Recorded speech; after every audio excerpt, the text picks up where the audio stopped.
with a land acknowledgement.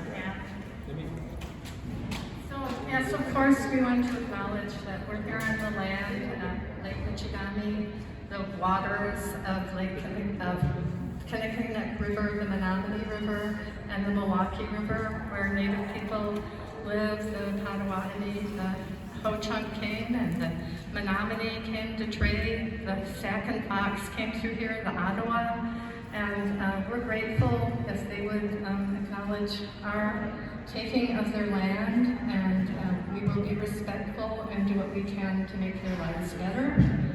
And our friend Mark Denny, are you here, Mark? He just came in. Mark, we're ready, and we wanted to acknowledge you and thank you for being here, and thank you very much. And so, without further ado, here is Mark.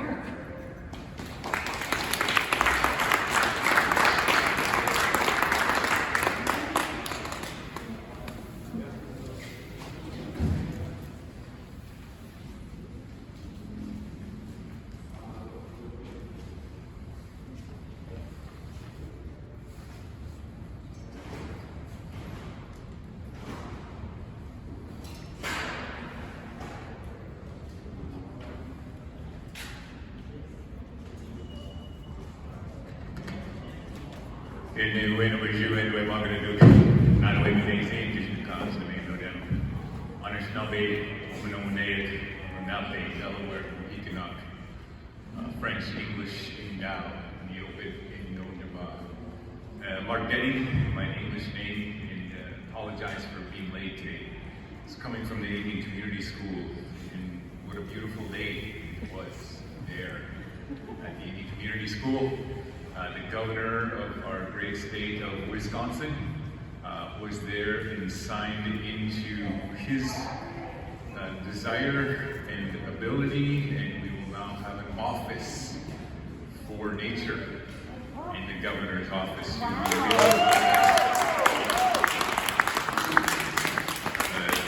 that's really quite something.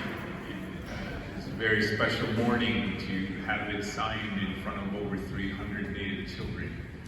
They had speakers of great importance and of titles, and it's really awesome. So as you look around here in this room and looking, of course, to your left and to your right, to the ones that are underneath us and to the ones that are above, to know that we're not alone and that the rights of nature mean something, because we should have them. So many people talk about their rights, their First Amendment or Second Amendment and so on. And to have those so twisted and bent and misunderstood, because certainly those, our words are inspired by our Haudenosaunee people, Iroquois people. Our Constitution is based on the Iroquois Confederacy. Many of you know this, and for some it comes as a surprise that our founding fathers were actually founding mothers and fathers who were brown. And it was the founding fathers that found brilliance in the words of my ancestors, and we walk with them each day. So for those that say that we are not related as brothers and sisters to Native people, to me and me to you, we walk each day under the Constitution of the United States with laws that were put out to protect us. And there needs to be laws to protect our great world. And that's what I'm here to do, is to mention that.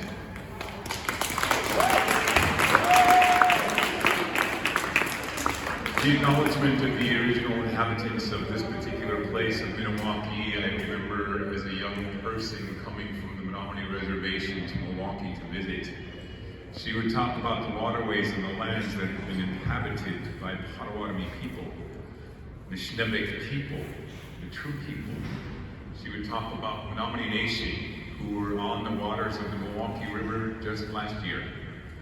Over 188 years ago was the last time sturgeon were seen in that river, and last year they were seen. Months later, the Menominee Nation came by canoes, and as a nation traveled that water as well. And so hopefully we'll have those relatives come again that is my clan, to all that is, to all that was, to all that ever will be. We send our greetings. Anishinaabe is, in general terms, all of the things of which I am descended, all of those nations that I mentioned.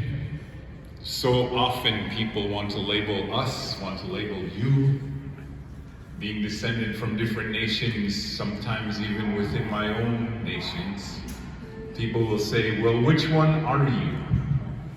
Are you Mille Lacs? Are you from Oneida? Are you from New York? Are you from Menominee? Are you from... And that list goes on. And to that, my sister has always had a brilliant answer. Which grandparent would you have me deny? That is our ancestry, that is your ancestry, that is the ancestry of this country. And while we've inherited all of these diverse things, we've also inherited this earth. And that's what I'm here to do in this moment, is to give you, as our teachers have told us, leave no one behind. These words come to you as a person who cannot represent the 574 tribal nations in this country. I cannot represent any single one of the nations from which I descend, including this United States. But I can represent myself and what I have learned and what I experienced and what has come to me through the rites of our great Medewan Lodge. Medewan, one of the oldest religions in Wisconsin. That means the way of the heart. Our responsibilities when we become members in our lodge is to protect our lodge, its ways, the teachings that are put on our earth for us and our children. We are also here to speak for the dead and the unborn.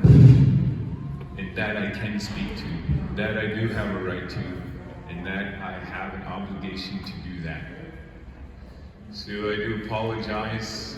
I know that sometimes people give Native people a mic, but as 1.5% of the United States population, you give us one, we're going to make the best time we can of it.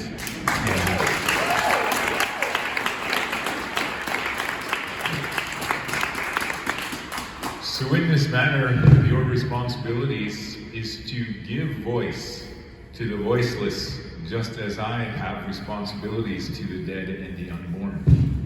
You have responsibilities as well to the waterways of Milwaukee, to the lands of Milwaukee, to talk to your neighbors who are out there so diligently this spring killing their weeds, and instead telling them and reminding them this great earth is showing them food in a time of food insecurity. Instead of killing them, try eating them, and they will grow in abundance and beauty. Those little yellow flowers and heads of dandelions that so often vex your neighbors. How awesome to greet them, how awesome to have them become a part of your life. Because at the end of your life, you will repay that gift that they give to you. As you walk this earth, for every blade of grass that you bend, for every moment that we've spent taking on what this earth has provided us, you will give back to the earth. So, in that way, I'd like you to please pay attention to these words and bear with me. Our Grand Chief is the late Batwayudan Benesi, Edward Benton Benet, one of the founders of the American Indian movement and one of my uncles.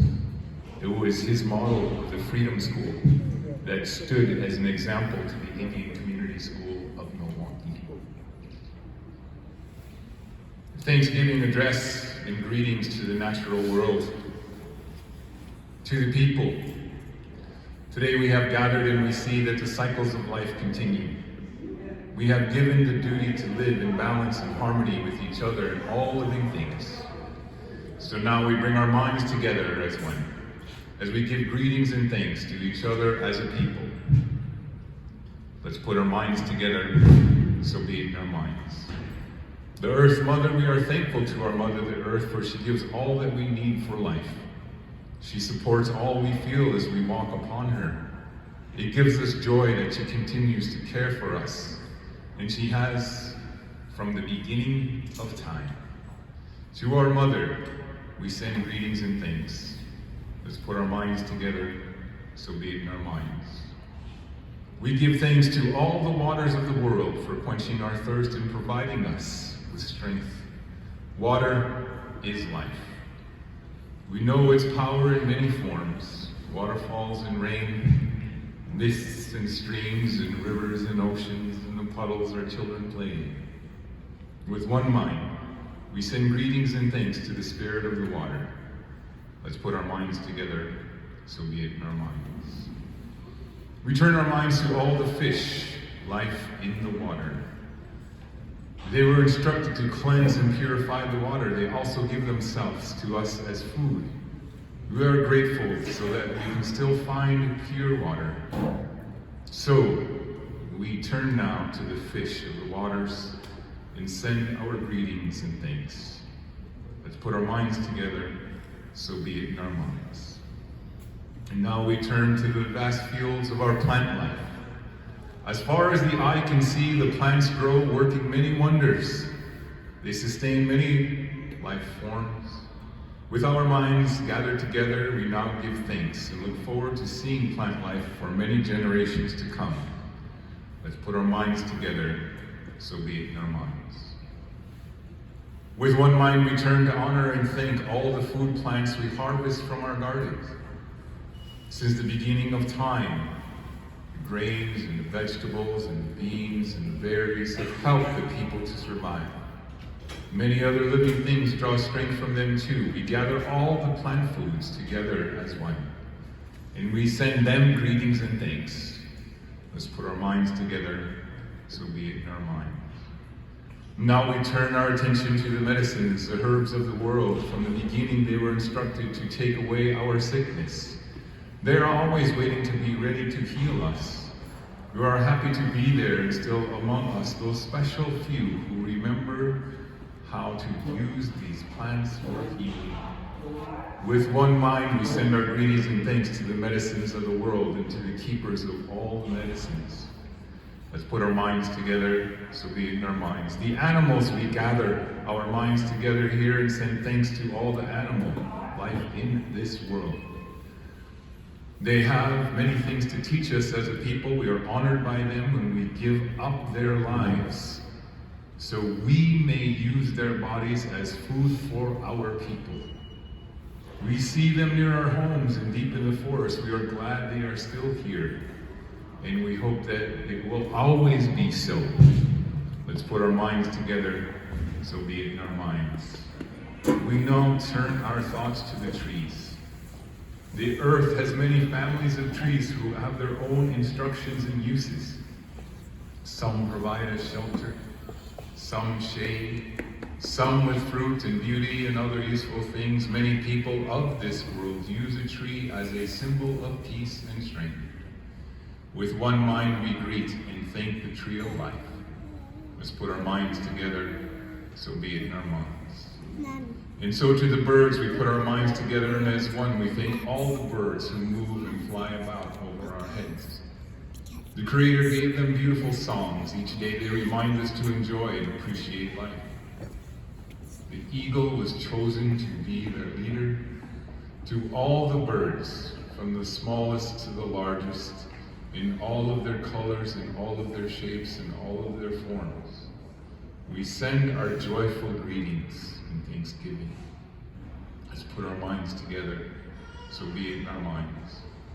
We are thankful to the powers we know as the four winds. We hear their voices in the moving of air as they refresh us and purify the air we breathe.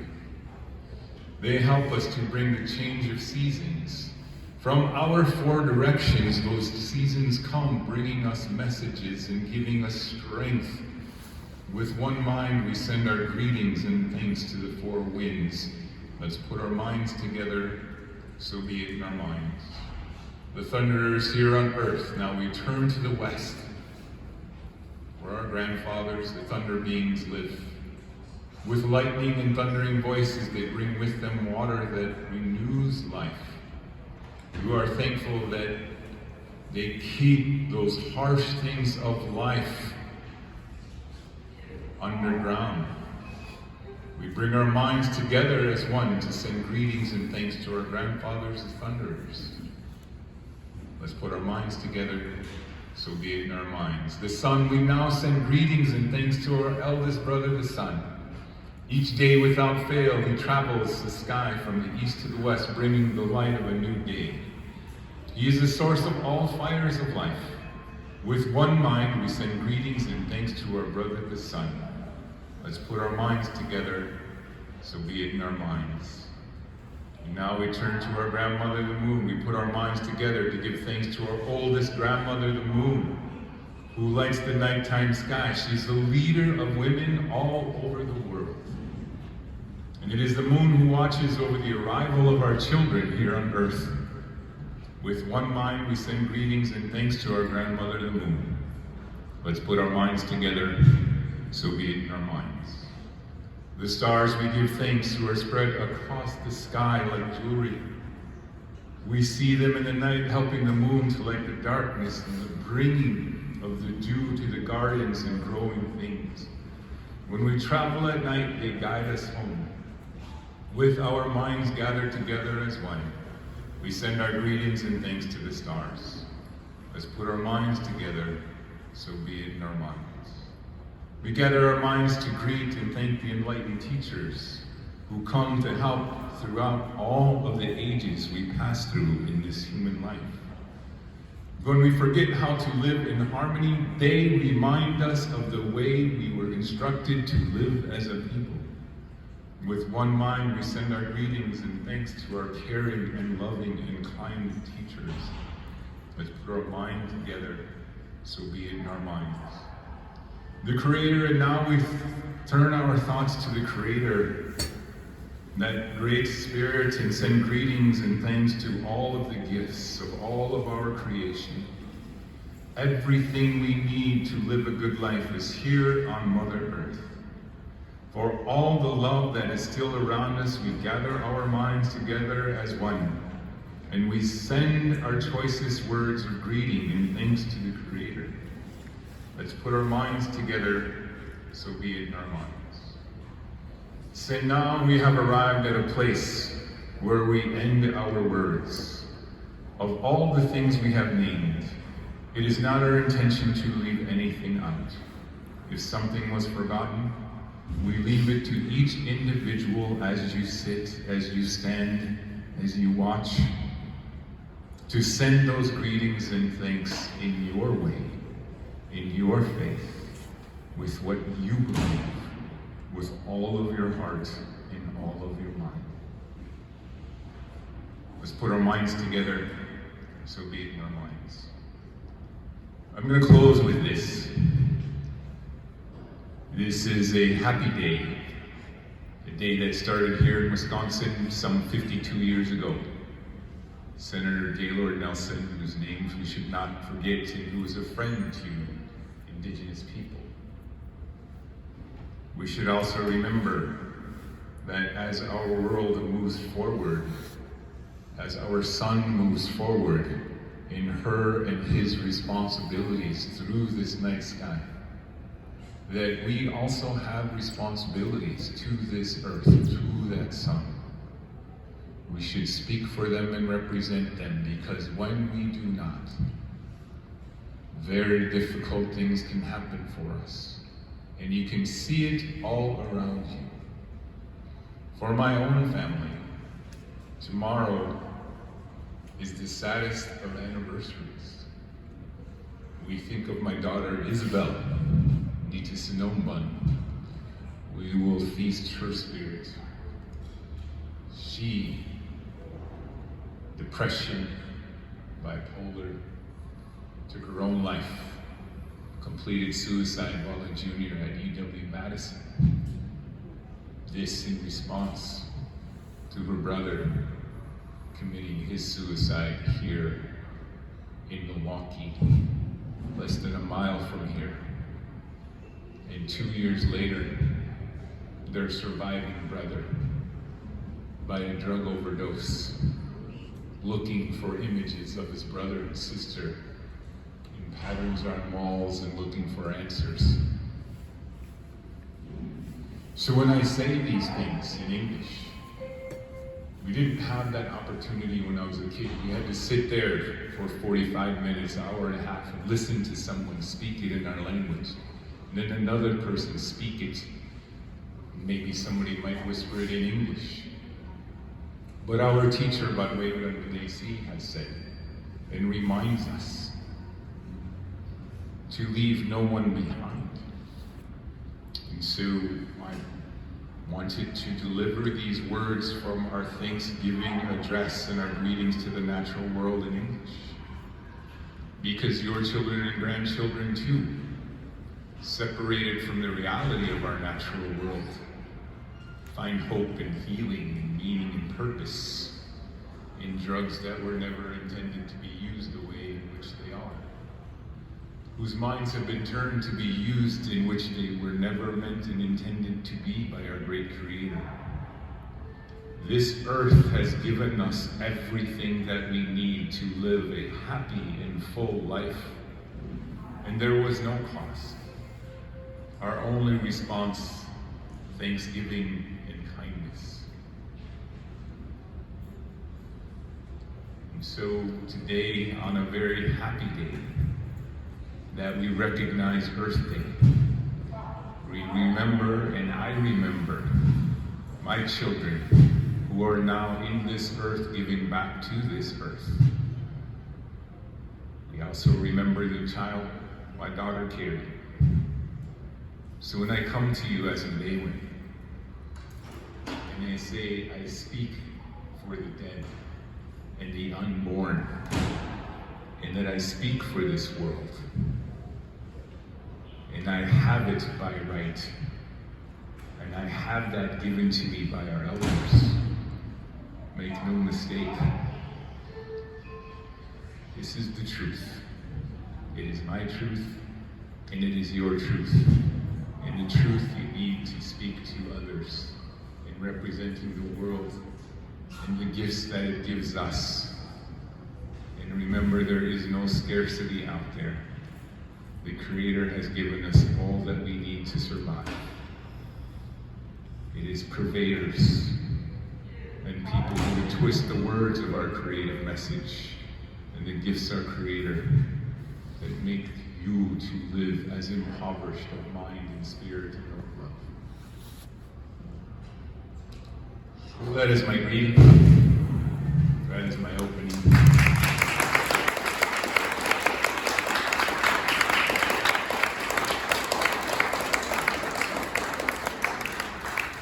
Thank you very much. Yes, it was very inspiring and very sad. Although we will all be affected by the climate crisis, you of the younger generation will be impacted the most. Let's hear directly from a student climate activist who works with 350 Milwaukee and with ACE, Action for the Climate Emergency at UWM, Matilda Posen-Oldani.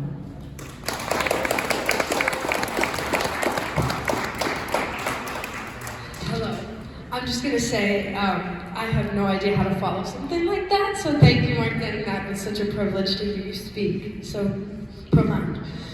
All right, we'll give it a go, though. So, coming up, wow.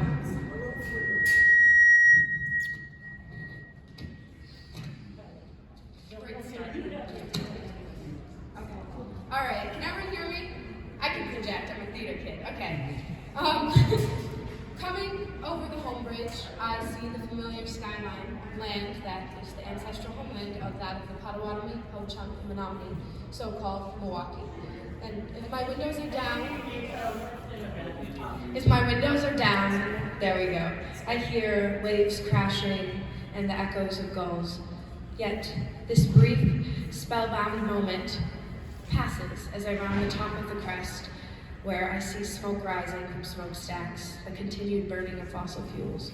And for over 15 years, I have wondered if they will ever cease to burn in these skies. Hello, my name is Matilda Posen-Oldani, and I am a student, artist, and activist, and very grateful to have the chance to speak today. I'm honored to be among like-minded individuals who care about the future of occupied Milwaukee and want to move towards a more sustainable world. We meet here today for many different reasons, one being to celebrate, obviously, the earth and everything it gives us in every moment, the life-sustaining force that it is. But we also meet here today for a couple other reasons, and I want to personally focus on that of the Line 5 pipeline. If allowed to move forward, this pipeline will be a devastating development in the funding and burning of fossil fuels. Unfortunately, this would be nothing new for Wisconsin though, because in 2019, only 9% of the state's energy came from renewable clean resources. This state currently runs on a fossil fuel economy based on the exploitation of the earth and people, primarily people of color. Many people and politicians are trying to put a cost-benefit analysis on why this pipeline is needed, but none of them are taking into account the finite resource that oil is and the devastation of when it spills. The existing Line 5 has already had a disturbing 29 spills, releasing a total of 1.1 million gallons of toxic oil into the environment. One of the arguments for why they want to reroute the existing pipeline is to further fuel propane and heat people's homes. And obviously heating people's homes is important. This is the reason for the smokestacks of We Energies that I was talking about earlier, what I see burning. But instead, I urge, and many with me, we urge Wisconsin legislators to focus on creating, and Tony Evers, to help fund and create infrastructure for clean energy in the state, for all the people of the state, instead of a justification or further excuses for the exploitation of dwindling resources through this rerouting. If we are to make the COP2 climate goals that the U.S. has promised, we need to be taking decisive action today to limit the use of these fossil fuels. If Evers claims to be anti-racist, he will also stop Line 5. As we know, Milwaukee is one of the most segregated cities in the country, with a segregation index of 79.8, according to the Brookings Institution in the Journal Sentinel. We know impacts of rerouting and leaks of this pipeline disproportionately affect Black and brown people here, and we know lack of job infrastructure will equally impact those same communities, so we have to create sustainable jobs and sustainable energy.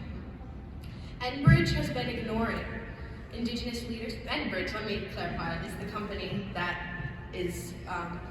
runs the pipeline and is proposing the rerouting of the pipeline. Enbridge itself has been ignoring Indigenous leaders and members of the Bad River Band of Chippewa Native peoples as they've asked repeatedly for them to stop this line. And it's a startling insult for the company to claim that they're listening to Indigenous people by moving the pipeline slightly off the reservation lands when they know damn well that any leak of this spreads into groundwater, then rivers, then lakes, and then the final point of the watershed, the Great Lakes themselves, impacting all of our drinking water, especially that of the Bad River Band of Chippewa peoples. If Wisconsin wants to transition to renewable energy, this is not the right direction to be moving in at all. I call bullshit on any legislators who continue to remain silent on this issue or who are not actively working to stop Line 5. This could be a turning point in the history of this region, of this state, and it could set a new precedent of values for generations to come if we stop this line. Or it could be business as usual. It's up to all of us to not make that happen. Thank you.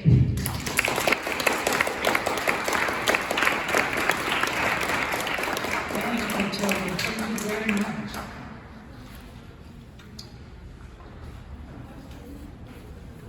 I want to tell you about the Joint City-County Task Force on Climate Change and Economic Equity. They've been working to lay plans for the Milwaukee area to address climate change with economic justice. And they've recently presented their final report to the city and the county. So I'm looking forward to looking into it and getting all of the details, and hopefully one day we'll have somebody come and talk to us about it, but I don't think that's today, so. I'm here if you want. Oh, please, Nick Kovac, please. please come up and talk to us? I'm sorry for not seeing you. It's supposed to be warm.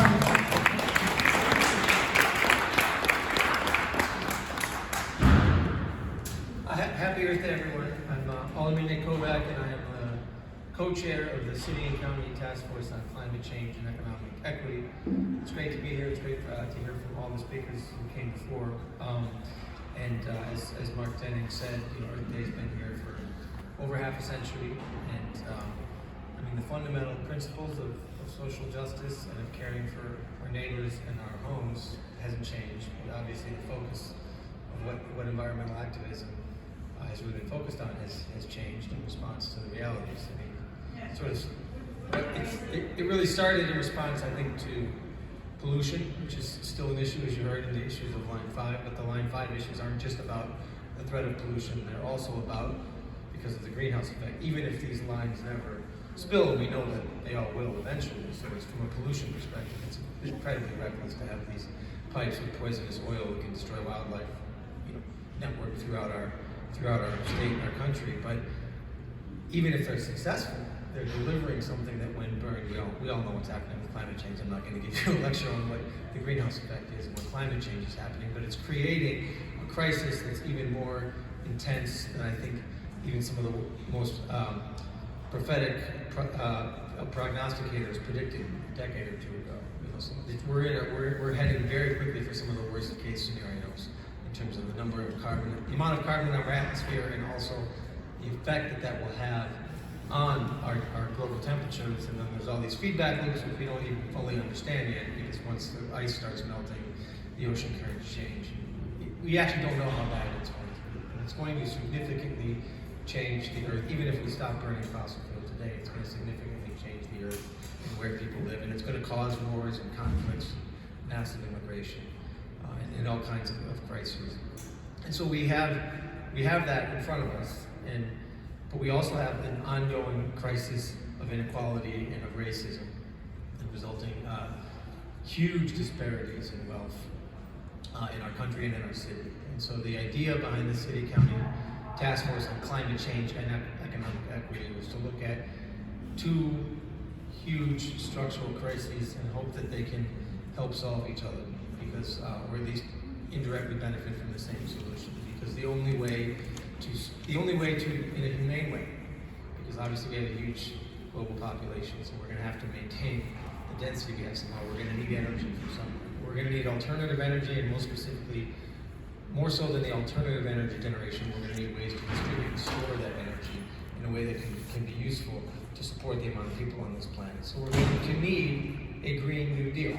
We're going to need massive, mostly federal likely, but ideally international investments, of which our federal government is a partner, and then obviously state and local government.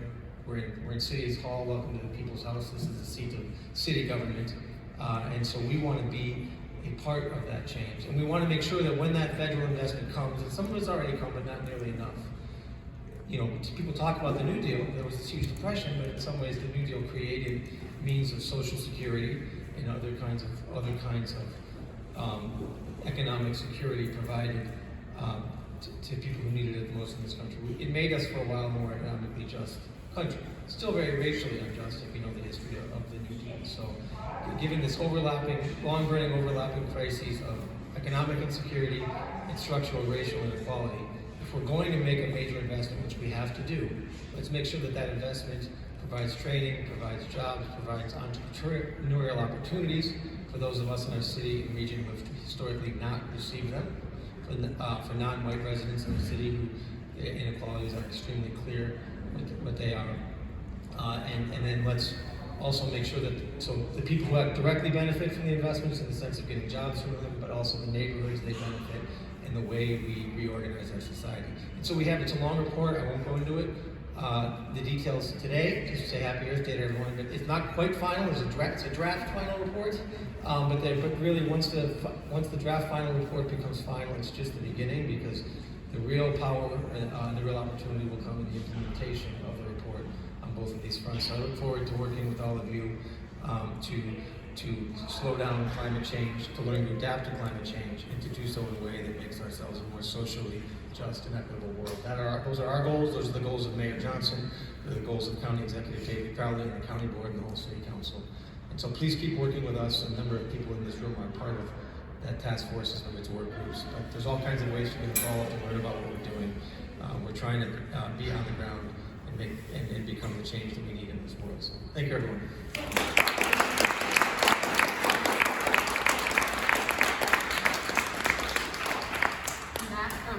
Thank you, Nick Kovac. Flyers are going to be passed out, right? Okay, beautiful. Flyers are passed out. We're going to have a brief musical break. James Oldenburg is a musician and videographer, and he is an anti-war activist with Peace Action Wisconsin, and is active with the Free Julian Assange campaign. So welcome. Everyone please give a warm welcome to James Oldenburg.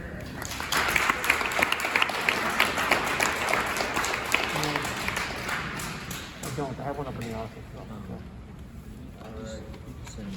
Okay. I have a couple of topics that are interesting. Okay. All right, you guys hear me? All right. So I lost my voice last night. I wasn't sure I was going to be here, but I found it. It's too important to skip, but you all know that's why you're here. So I'll keep it short and sweet. We were talking about climate change before I was in the Thank you. Before I was in the Our leaders decided that was important. So here we are at climate crisis. Now, according to the UN, if our leaders don't change their minds, get their act together and fix this, we're headed toward climate catastrophe. So this first song here is for all of us who are on track to live through the climate catastrophe. It's called My Generation.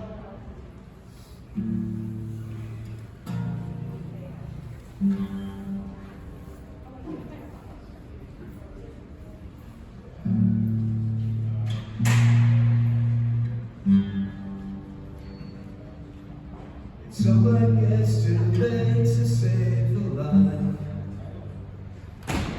But the rich raise the very night.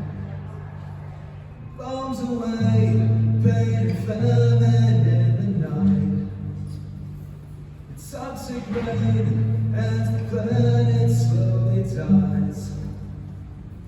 They all said the sky was falling. Now we watch the oceans rise. Take my hand, hold it softly when we're all burning alive. If it's ending, I won't cry. I'm still young and I'm not ready to die. Ready to die.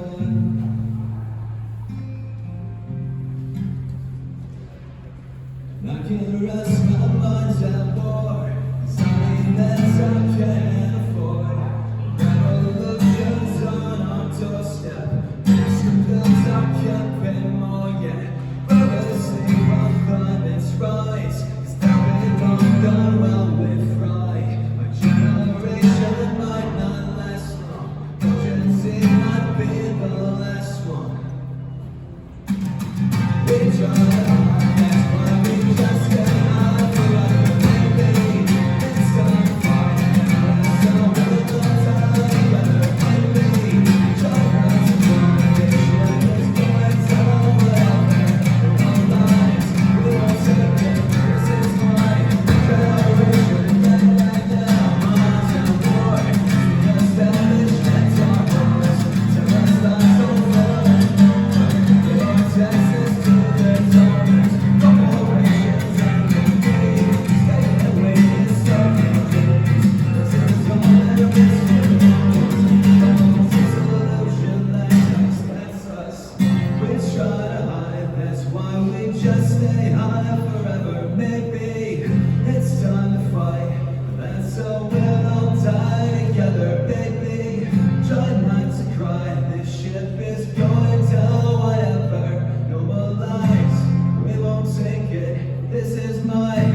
We can keep going.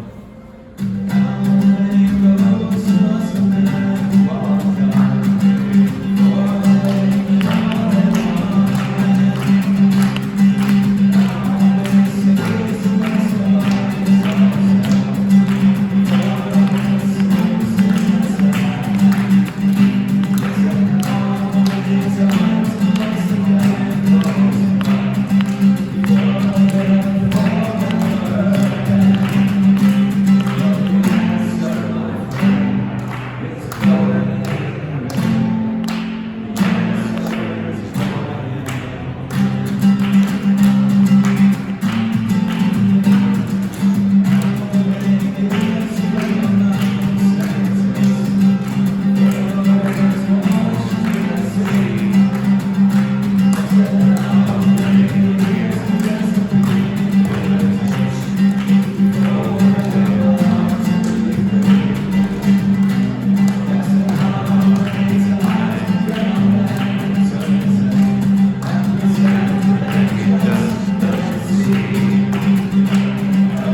Okay, switched around. Thanks, James Oldenburg. Thank you.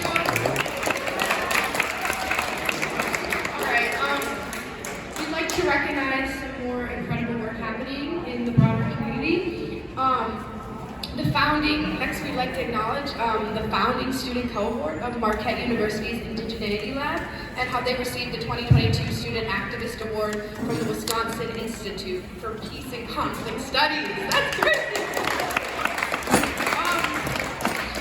This group of 8 undergraduate students participated in a summer research lab in which they researched the erasure of Indigenous people in Milwaukee. And their project addressed Milwaukee's Indigenous past and present, research on Catholic Indian boarding schools, and understanding how traditional ecological knowledge informs contemporary activism with respect to water protection, wild rice restoration, and food sovereignty. So congratulations to the founding student cohort of the Marquette University Indigeneity Lab. If any members are here, could you please stand to be recognized? That's heartbreaking, but one more round of applause. Hopefully they'll see this. All right, and now I'm going to welcome Chris back up.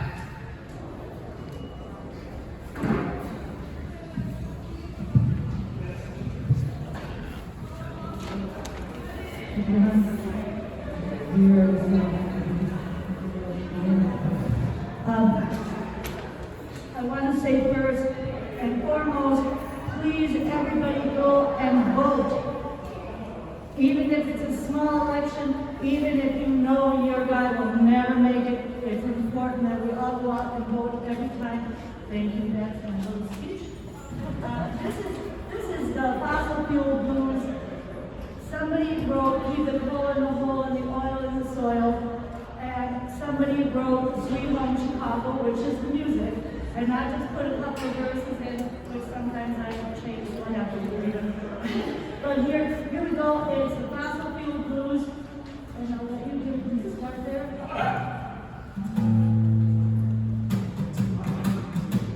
We got the sun and rivers that flow. There's heat from underground and winds that blow. Keep the cold in the hole.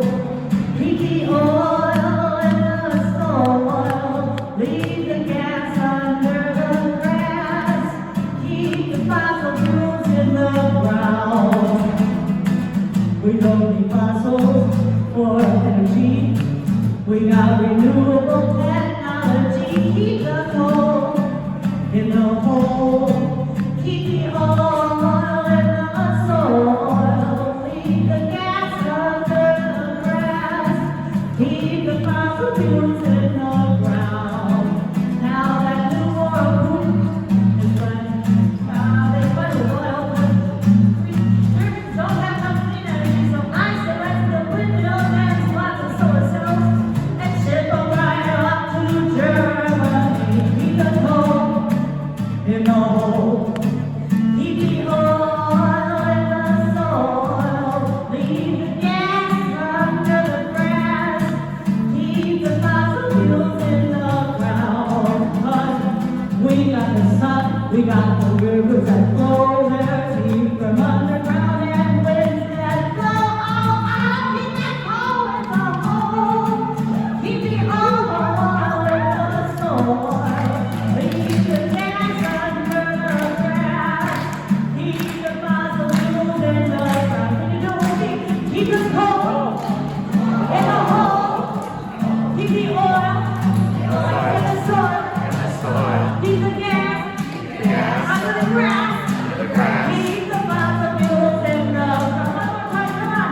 Keep that coal in the hole. Keep the oil in the soil. Leave the gas under the grass. Keep the fossil fuels in the ground. There's been no fossil fuels all around, so keep the dirty fossils in the ground. Yeah.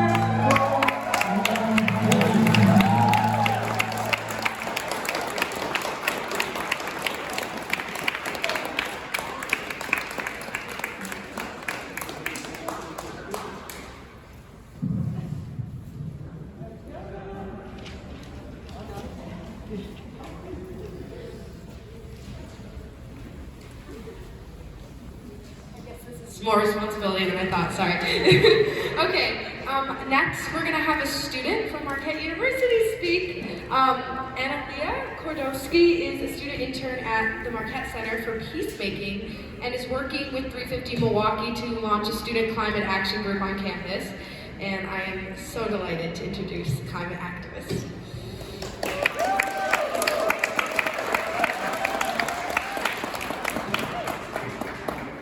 Hi everyone, thank you all for being here. I'm Anathea and I'm a junior at Marquette, and I'm really up here today because I'm passionate about the outdoors and everything that the outdoors allows me to do.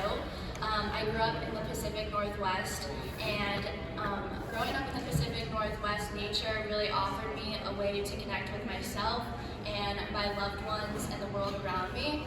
I grew up hiking and camping, climbing, rafting, and swimming in lakes, rivers, and waterfalls.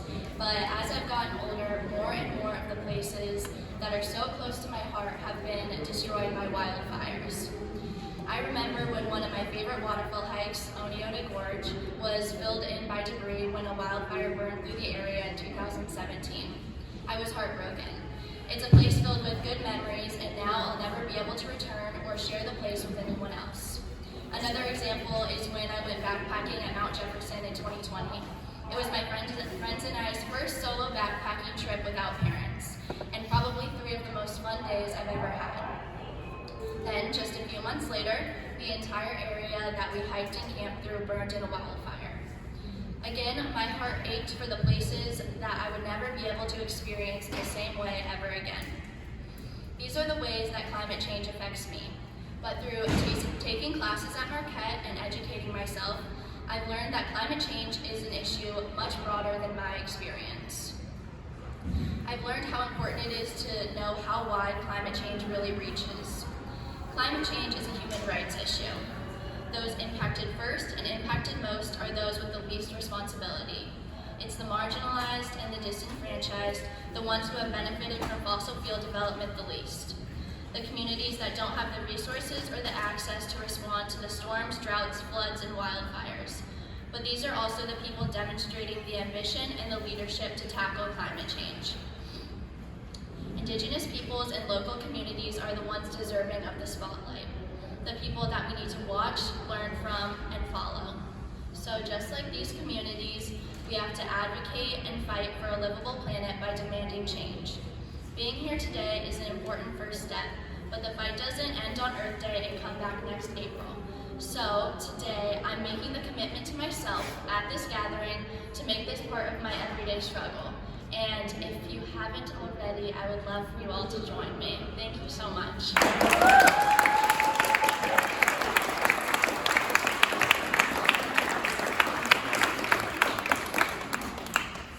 Thank you so much. That was wonderful.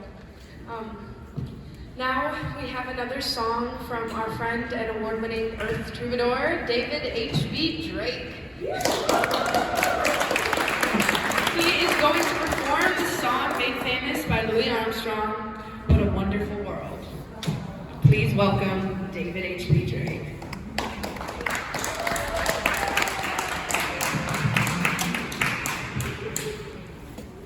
Well, thank you very much. Boy, it's 52 years since the first Earth Day.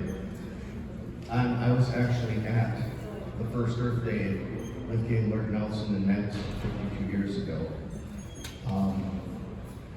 Singing songs just like this for a group just like this.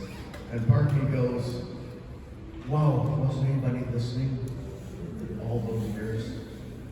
And the other part of me goes, I remember what the Milwaukee River smelled like 52 years ago. So, interestingly, our other young musician did the song that I did at the very first Earth Day, Blowing in the Wind. So I'm not going to do that yet. And Julie Ensel asked me to do Wonderful World. But I got to tell you, it does my heart so much good to see somebody my grandson's age up here singing songs. Because I can't do this forever. Yeah, we'll go. Please do sing along.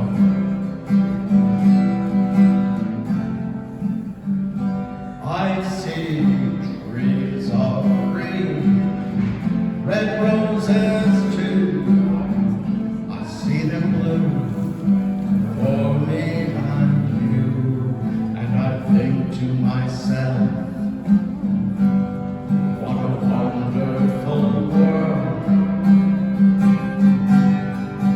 I see skies of blue, clouds of white, the bright precious day, the dark sacred night. I think to myself, what a wonderful world.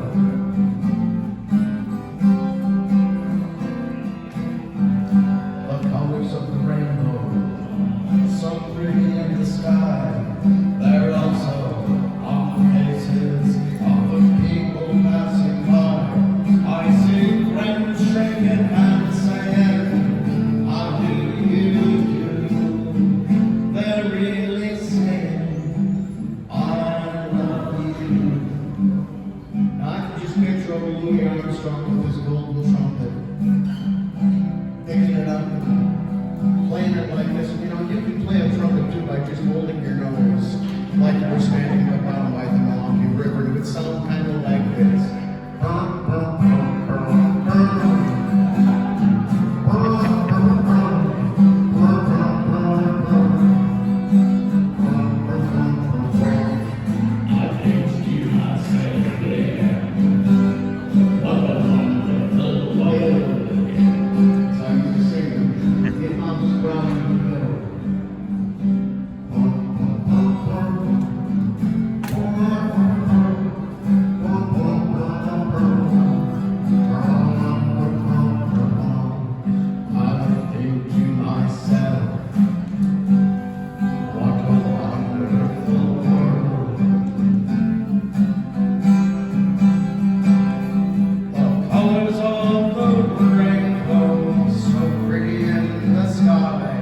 They're also on the faces of the people passing by.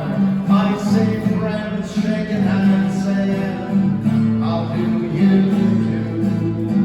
They're really saying, I love you. And I see babies crying. I'll watch them grow. They'll learn so much more than we'll ever know. And I think to myself, what a wonderful world. I think to myself, what a wonderful